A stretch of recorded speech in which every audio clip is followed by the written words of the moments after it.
लोकसत्ताच्या पावसाळी सहलीसाठी आम्ही 30 जण गेलो होतो दापोली येथील प्राचीन श्री केशवराज मंदिराला भेट देण्यासाठी।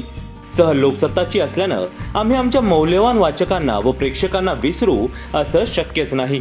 त्यामुळे या विशेष व्हिडिओच्या माध्यमातून आम्ही आपल्यालाही घेऊन जाणार आहोत दापोलीला। भर पावसात पाचूसारखं चमचमणारं कोकणाचं सौंदर्य पाहायला आम्ही मुंबई पुण्याहून बस करून दापोलीला गेलो। दापोली येथील हरणे बंदर इथं आमच्या राहण्याची सोय होती।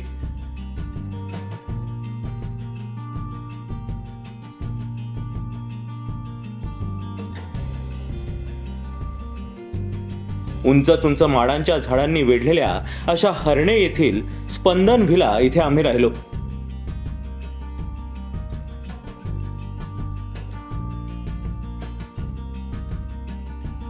सहलीचं मुख्य आकर्षण ठरलं ते म्हणजे केशवराज मंदिराची भेट आणि तिथल्या ओढ्यात धबधब्यात मनसोक्त भिजून केलेली धमाल।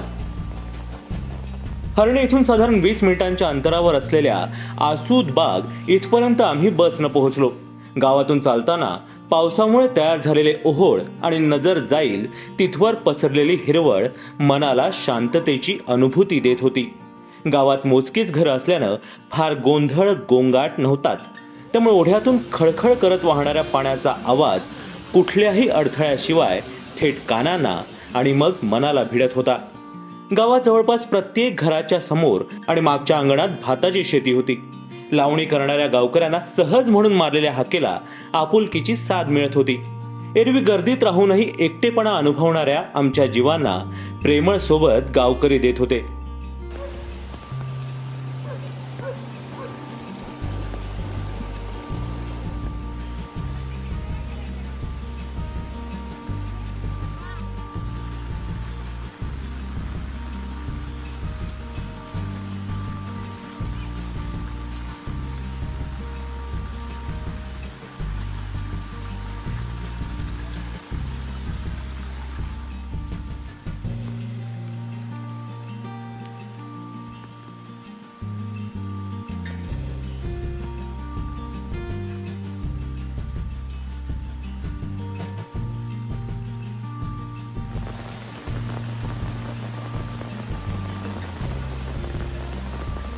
गावातून पुढे मंदिराकडे जाताना वाटेत असंख्य नारळी पोफळीची झाडं आम्हाला दिसली।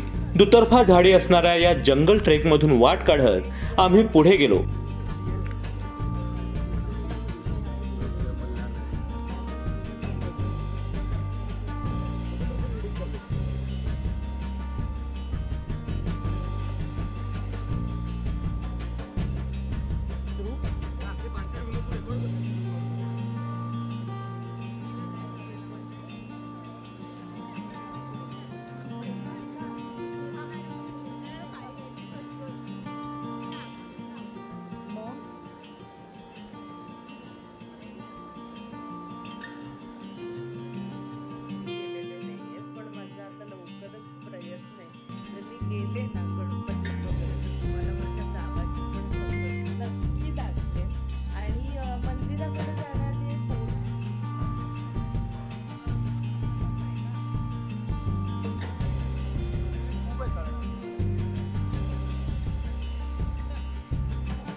आणि अखेरीस दिसला तो बहुचर्चित ओढा आणि त्यावरील पूल।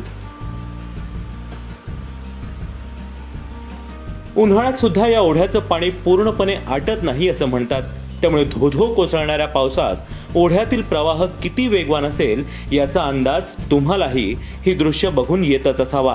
तुम्हाला एक मोफत सल्ला द्यायचा तर इथे जाताना चुकूनही स्लीपर्स घालू नका। पावसाळी चपला किंवा शूज यांना इथे पर्याय नाही। आपण पूर्या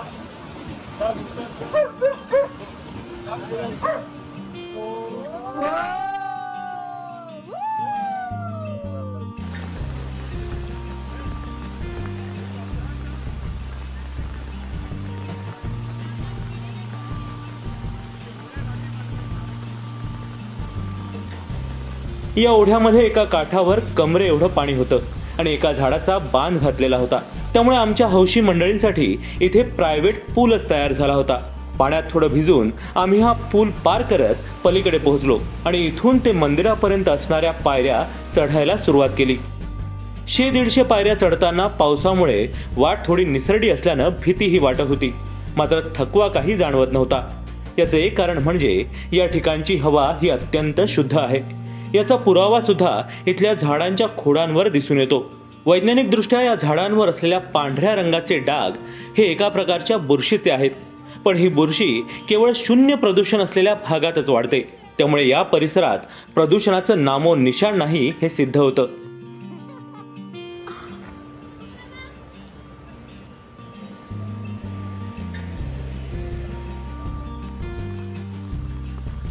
पायऱ्या चढून आम्ही पोहोचलो श्री लक्ष्मीकांत म्हणजेच केशवराज मंदिरात.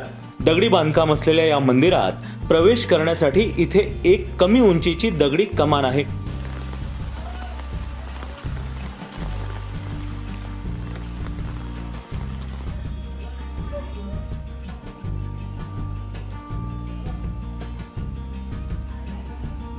या प्राचीन मंदिरात आपलं मस्तक झुकवून प्रवेश करावा लागतो. आत आल्यावर आपल्याला समोर पत्रे घालून लाकडी खांबांवर उभारलेला सभा मंडप दिसतो आणि तिथून थेट दर्शन होतं ते गाभाऱ्याचं.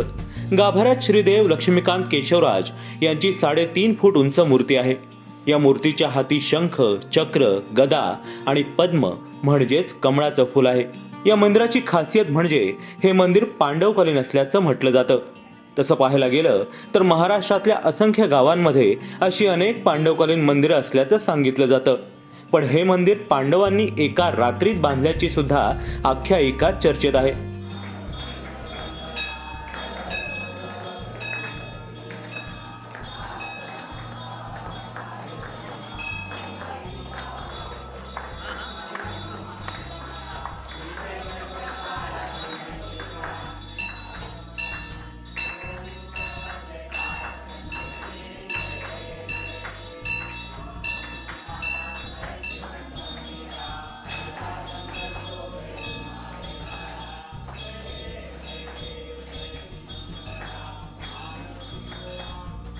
मंदिर पांडवकालीन आहे की नाही हे ओळखण्याची एक सोपी पद्धत म्हणजे ज्या मंदिरात गोमुख व त्या गोमुखातून वाहणारा जिवंत झरा असेल ते मंदिर पांडवकालीन आहे असं मानलं जातं.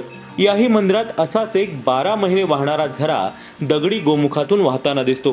हे पाणी वरच्या आंब्याच्या बुंध्यातून निघणाऱ्या झऱ्याचं आहे. लाल मातीचा नैसर्गिक फिल्टर लावून त्यातून शुद्ध झालेले हे पाणी कुठल्याही मिनरल वॉटरच्या बाटलीतील पाण्याला सहज मात देतं.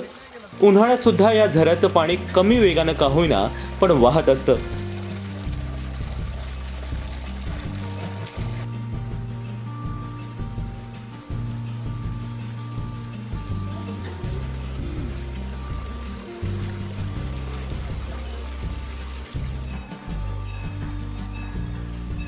गोमुखाला जोडूनच चिऱ्यांच्या दगडाचा एक हौद सुद्धा बांधलेला आहे, ज्यातून आसपासच्या रोपांना पाणी मिळण्याची सोय केली आहे.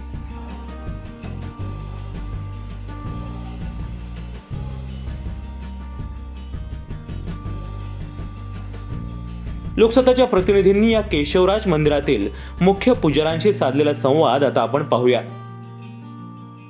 माझं नाव विलास कृष्ण देवपूरकर, केशवराज देवस्थान पुजारी विश्वस्त आणि व्यवस्थापक.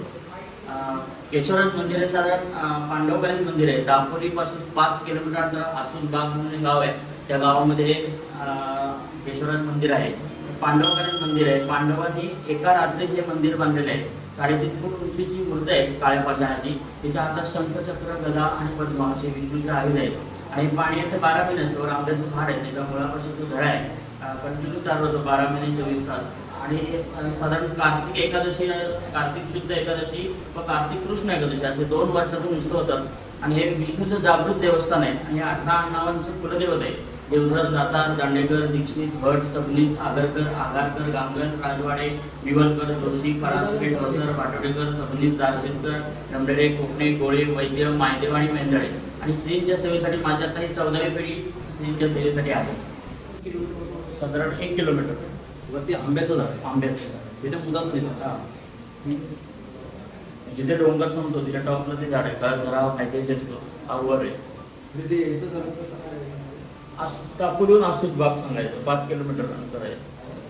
आणि हे जे म्हणजे तुम्ही जे सांगितलं 14 महिन्यात ते तुमच्या घरामध्ये कसं आलं ते इथे कोण पूजेला येत नव्हतं, म्हणजे सगळं घरात जंगल होतं तेव्हा तर काहीच नव्हतं, पायऱ्या वगैरे. आणि तेव्हा कोण पूजेला यायचं नाही, म्हणून आमचं गाव खरं डेड गाव आहे. तिथे आम्ही डेकोरेट करणार आहे, आता तिथे काय आमचं नाही आहे पूजेसाठी, म्हणून आम्ही इथे आलेली एक पेटी. केशवराज मंदिराची ही सफर तुम्हाला आवडली असल्यास हा व्हिडिओ नक्की लाईक, कमेंट आणि शेअर करा. असे नवनवीन व्हिडिओ पाहण्यासाठी लोकसत्ता लाईव्हला आवर्जून सबस्क्राईब करा.